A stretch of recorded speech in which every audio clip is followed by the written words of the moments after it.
On the night of July 9th to 10th, 1856, a violent thunderstorm lashed the tiny village of Smiljan in the Balkans. The frightened midwife whispered that the newborn would be a child of the storm. His mother answered firmly, "No, of light." Welcome to Universal Biographies. We're glad you're here. If stories of extraordinary lives inspire you, consider subscribing. It really helps the channel grow. And if you're enjoying the journey so far, a like means more than you know. Nikola Tesla was born into a Serbian Orthodox family on the military frontier of the Austro-Hungarian Empire in what is now Croatia. His father, Milutin, was a learned priest and poet. His mother, Duka, was a natural-born inventor who fashioned her own tools and wove her own cloth with extraordinary skill. From early childhood, Tesla possessed an imagination so powerful he could not always tell his mental images from reality. Vivid visions would ambush him at any moment, accompanied by flashes of light that distorted his perception. This gift would be, in equal measure, his torment and his genius. When he was 7, tragedy struck. His older brother Dane, the family's favorite, regarded as a prodigy, died in an accident with their father's Arabian horse. Nikola witnessed it all. From that moment on, any achievement of his only deepened his parents' grief for the son they had lost. To fill the emptiness of feeling unloved, Tesla buried himself in his father's library. Reading in secret by candlelight, he made himself from tallow. He read through the night until dawn, devouring mathematics, physics, and literature in several languages. At age 12, a Hungarian novel transformed him. Its hero, a reckless young nobleman, remakes himself through sheer force of will into an exemplary man of honor. Tesla read it like a personal revelation. "I conquered my weakness then and there," he would write later. He had discovered willpower. At school in Karlovac, Tesla became captivated by physics. His professor demonstrated a Crookes radiometer, 4 small vanes spinning inside a glass vacuum bulb. "It is impossible to convey an adequate idea of the intensity of feeling I experienced witnessing that," Tesla recalled. "Every impression produced 1,000 echoes in my mind." His father wanted him to become a priest. Then Tesla fell gravely ill, so close to death that his coffin was ordered. Lying in bed, he looked up at his father's pale and anguished face and said, "Perhaps I may get well if you let me study engineering." His father made a solemn promise, and Tesla came back to life like another Lazarus. In 1875, Tesla arrived at the Polytechnic Institute in Graz, Austria.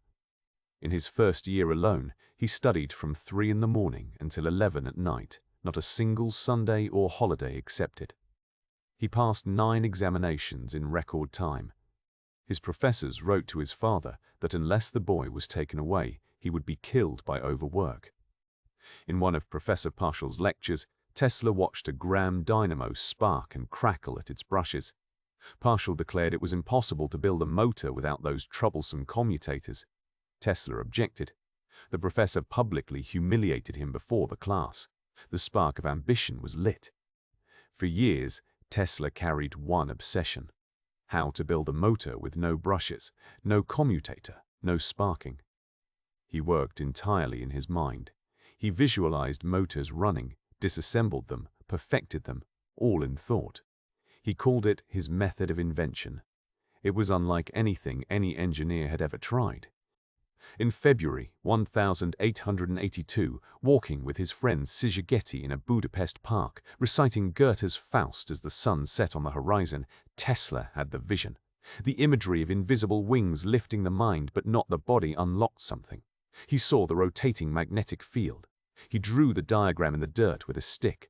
It was finished. In 1884, Tesla stepped off a ship in New York with 4 cents in his pocket, a few poems, and some calculations. He also carried a letter of introduction to the greatest inventor in the world, Thomas Edison. It read, "I know 2 great men, and you are one of them. The other is this young man."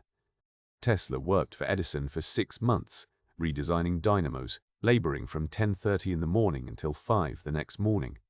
When he asked for the bonus he had been promised, Edison laughed.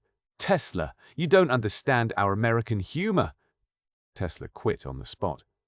Abandoned by his first business partners in New Jersey, Tesla reached rock bottom, broke, without a laboratory, digging ditches in the streets of New York.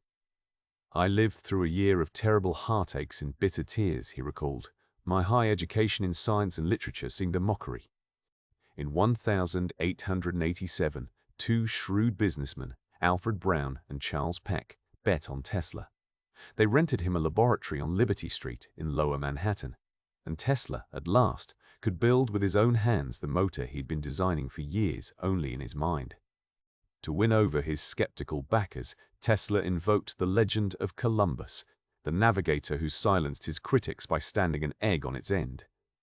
"I can do better than Columbus," said Tesla. He switched on his rotating magnetic field.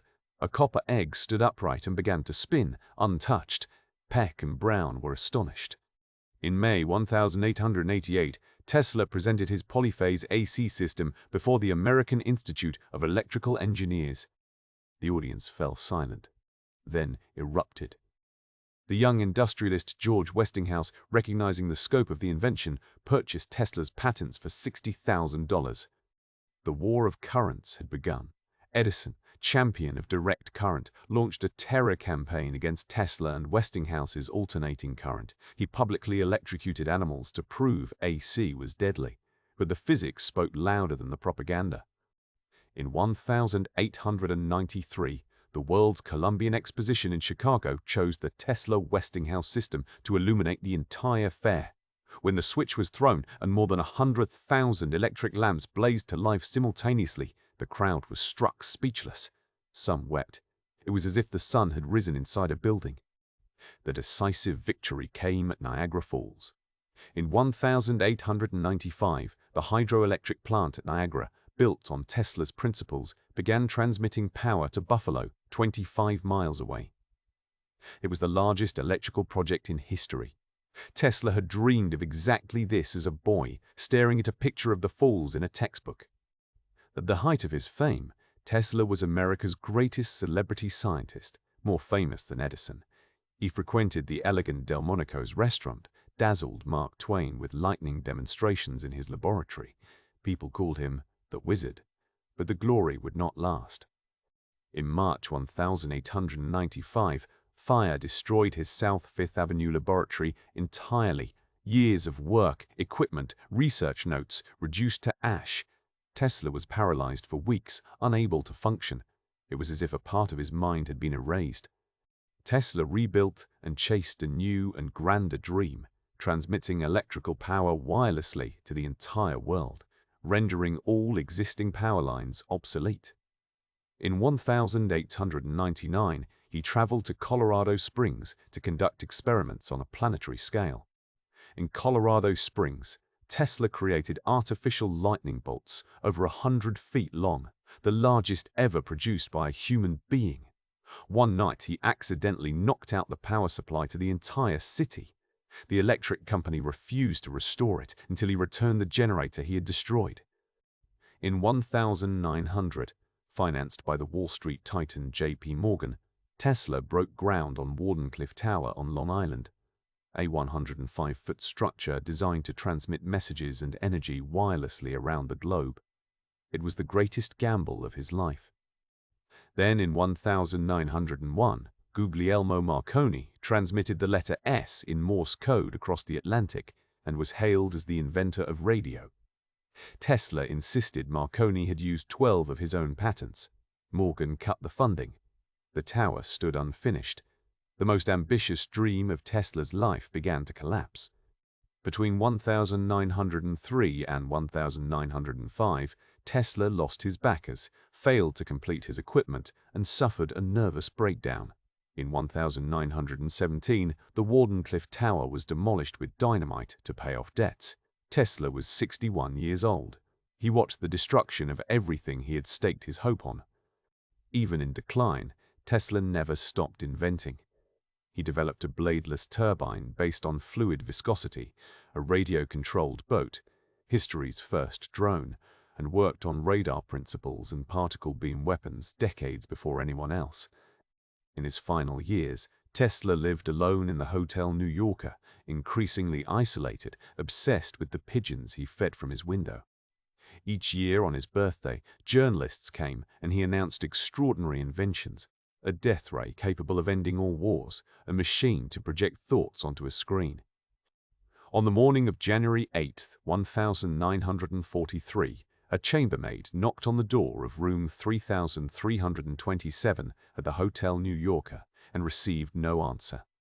Nikola Tesla had died alone during the night, at the age of 86. One of the greatest inventors in history died in near total solitude and poverty. Yet his legacy was invisible and everywhere.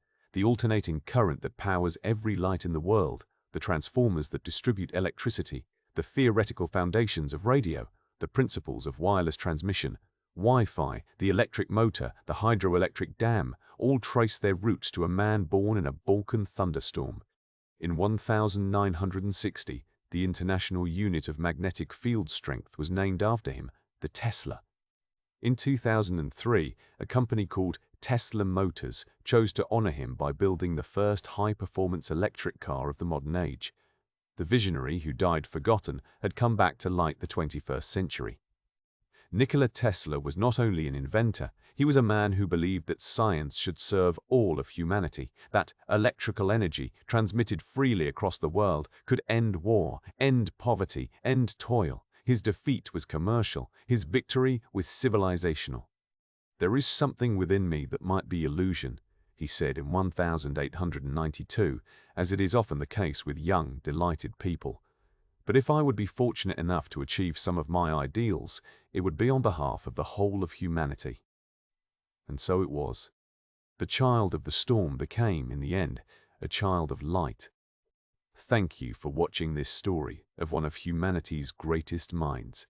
If Tesla's life inspired you, please like, share, and subscribe to Universal Biographies. Every subscription helps us bring more remarkable lives to light.